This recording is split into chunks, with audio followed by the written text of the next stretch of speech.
নির্বাচন আবহে হিংসাত্মক ঘটনা ঘটল মালদার চাঁচল থানা এলাকায়।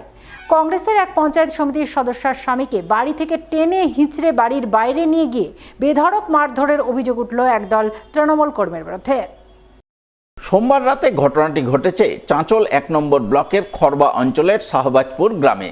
ঘটনায় কংগ্রেসের পঞ্চায়েত সমিতির সদস্যার আক্রান্ত স্বামী বর্তমানে গুরুতর আশঙ্কাজনক অবস্থায় চিকিৎসাধীন হাসপাতালে। ঘটনাটা হয়েছে আজকে বিকালে মোটামুটি 5টার দিকে। ওখানে অনেক ছেলে, ওগুলো একদম ডেঞ্জারাস ছেলে আমার বাড়ির পাশে বিক্ষোভ দেখাচ্ছে। এ বাড়িতে ছিল না, এ আমাদের ক্যাটারিংয়ে যুক্ত, তো ক্যাটারিংয়ে নিয়ে গেছে, এ বাড়িতে ছিল না। তো আমি ওগুলো বলতে ওদেরকে আমি কথা বলতে যাইনি, ওরা যে অমনি করছে। তো আমি বলছি কেন গাল দিচ্ছে, আমি যাচ্ছিলাম তো একটা লোক বললো যেও না, ওখানে ওরা আছে, তুমি বাড়িতেই থেকো, বাইরে হো না। তারপরে আমি ওখানে আছি, বিভিন্ন রকমের ওকে মার্ডার করে দিবে, আজকে মার্ডার করবেই ওরা, এরকম ধরনের ও বেশি হয়ে গেছে। এরকম করে ওরা বিভিন্ন রাজেশের বাবা, রাজেশের ভাই, তারপরে একজনের নাম আছে মেরাজ, তারপরে অনেকে আছে ওরকম, আমি নাম অত দল করে। এরা টিএমসি দল করে, তৃণমূল দল করে। হ্যাঁ, তৃণমূল দল করে। আচ্ছা, বলছি যে কি নিয়ে গন্ডগোল? ওদেরকে বলে কোন অফিসার খরবা ফাঁড়ি থেকে বলেছে যে মর্তুজ মেম্বার তোমাদের নামে ডায়েরি করেছে।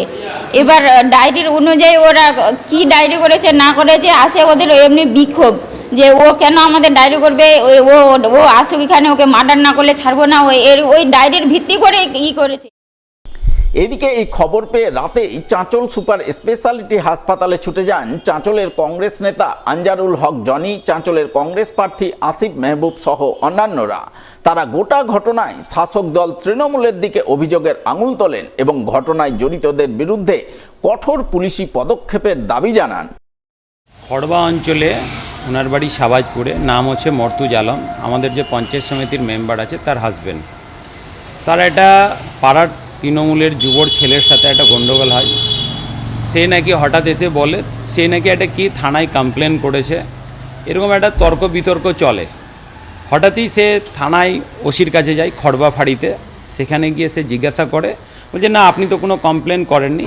এই বেসিসেই গণ্ডগোল, এবং যেই যুবক ছেলে তার পাড়ারই একটা ছেলে, তাকে পিছন থেকে পাঞ্চার দিয়ে মেরেছে। সে এখন পুরো ব্লাড গেছে, আপনারা দেখেছেন কিভাবে অনেকগুলো সেলাই হয়েছে, 8-10খানা সেলাই হয়েছে তার। এবং উনি এখন আদৌ চোখ উনি খুলতে পারবেন কি না, এখন সিটি স্ক্যান করা হলো। সিটি স্ক্যানের ডাক্তার রিপোর্ট দেখে বলবে উনি এখানে থাকবেন না, এখান থেকে আমাদেরকে মালদা ট্রান্সফার করতে হবে। এরকম একটা ঘটনা ঘটেছে। কারা মারধর করলো? তৃণমূলের যুবর ছেলেরা বলছে, ওই বুথের তৃণমূলের যুবর ছেলেরা। ওখানে যে ঘটনাটা ঘটেছে, আমাদের পঞ্চায়েত সমিতির স্বামী, আমাদের মেম্বারের স্বামী মর্তুজ আলম, তার যে ঘটনাটা ঘটেছে সেটা একটা হচ্ছে গ্রাম্য বিভাগ। ওখানে একটা বিচার বসেছিল এবং বিচারে তার রাজেশ বলে একজন আছে, তার নামে অভিযুক্ত হয়েছিল। সেখানে তার ধারণা যে তার নামে কেস করেছে বলে, এটা নিয়ে কিন্তু সন্ধ্যা থেকে আমরা শুনছিলাম, কারণ মর্তুজ আমাদের সঙ্গে ঘুরছিল এবং আমাদের ক্যাম্পেনিংয়েই ছিল। তারপর ও যাওয়ার মোটামুটি 1 ঘন্টা পর হঠাৎ করে শুনতে পাই যে ওখানে একটা মারপিট হয়েছে, একটা মারামারি ঘটনা ঘটেছে এবং ওর উপর আক্রমণ হয়েছে। আর সেকেন্ড কথা হচ্ছে যে ওখানে আইসি বলছে যে আমরা ছাড়বো না কাউকেই, যারা এক্ষেত্রে অপরাধী, অন্তত 2 জনের নাম তো এখনই শোনা যাচ্ছে, যারা এক্ষেত্রে অপরাধী তাদেরকে অবশ্যই অ্যারেস্ট করা হবে। তার মধ্যে একজন, যারা মারধর করেছে তারা কি কোন দল করে, কি দেখছেন আপনি? তারা তৃণমূল করে। যদিও তৃণমূল নেতা তথা জেলা পরিষদের সহকারী সভাধিপতি রফিকুল হোসেনের দাবি, কংগ্রেসের গোষ্ঠীদ্বন্দ্বের কারণেই এই ঘটনা ঘটেছে। দেখেন, প্রথমত বলবো যে আমি ইনসিডেন্টটা শুনলাম কিছুক্ষণ আগে, আর আপনারা নিশ্চয়ই দেখেছেন যে গতকাল থেকে যেভাবে কংগ্রেসের নিজেদের মধ্যে ঝামেলা চলছে, গণ্ডগোল চলছে। এবার এটা আদৌ তৃণমূলের কোনো কর্মীদের সঙ্গে পলিটিক্যালি কোনো ইস্যু কিনা আমি ঠিক বলতে পারবো না, কিন্তু যেটা হয়েছে খুব খারাপ হয়েছে। আমরা কখনো চাই না যে ভোট প্রাককালে এসব ঘটনা ঘটুক, এবং আমাদের টিএমসির কর্মীরা যদি সত্যি দোষী থাকে তাহলে সেটা প্রশাসন অবশ্যই দেখবে। কিন্তু কংগ্রেসের যা বিশৃঙ্খল অবস্থা আছে, আজ দেখেছেন যে 2-3টা জায়গাতে ওরা নিজেদের মধ্যে ঝামেলা করেছে। তার মনে না যে কি এটা পলিটিক্যাল কোনো ইস্যু আছে, এটা লোকাল কোনো ইস্যু হতে পারে, এবং আমরা দেখবো, এবং প্রশাসন আছে, প্রশাসন সেই ব্যাপারটা অবশ্যই দেখবে।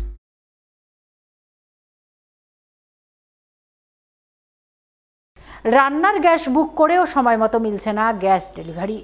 গ্যাস ডিস্ট্রিবিউটার অফিসে ফোন করলেও ফোন ধরছে না কেউই। অফিসে এসেও মিলছে না সদুত্তর, উল্টে বন্ধ রয়েছে গ্যাস ডিস্ট্রিবিউটার সংস্থার অফিস। মঙ্গলবার এরই প্রতিবাদে রাস্তায় খালি গ্যাস সিলিন্ডার রেখে পথ অবরোধ করে বিক্ষোভ দেখালেন গ্যাস গ্রাহকদের একাংশ। এমনই ছবি নজরে আসে মালদা শহরের মনস্কামনা রোড এলাকায়। জানা গেছে ওই এলাকাতেই রয়েছে উত্তরণ এইচপি গ্যাস সার্ভিস নামে এক গ্যাস ডিস্ট্রিবিউটার সংস্থার অফিস। এদিন সেই অফিসের বিরুদ্ধেই সময় মতো গ্যাস ডেলিভারি না দেওয়া সহ বিস্তর অভিযোগ তুলে পথ অবরোধ করে বিক্ষোভ দেখান গ্যাস গ্রাহকদের অনেকেই।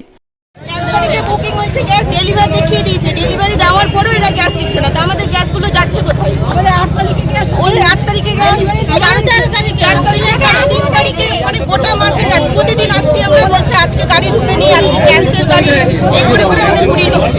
নোটিশ দেখাচ্ছে, নোটিশে লিখে দিচ্ছে, দেখা করে না, ফোন ধরে না, কিচ্ছু মানে করে না, এরকম। তবে এই প্রথম নয়, এই গ্যাস ডিস্ট্রিবিউটার সংস্থার বিরুদ্ধে গত 24 তারিখ গ্যাস নিয়ে কালোবাজারি করার অভিযোগ তুলে পথ অবরোধ করে বিক্ষোভে সামিল হয়েছিলেন গ্রাহকদের একাংশ।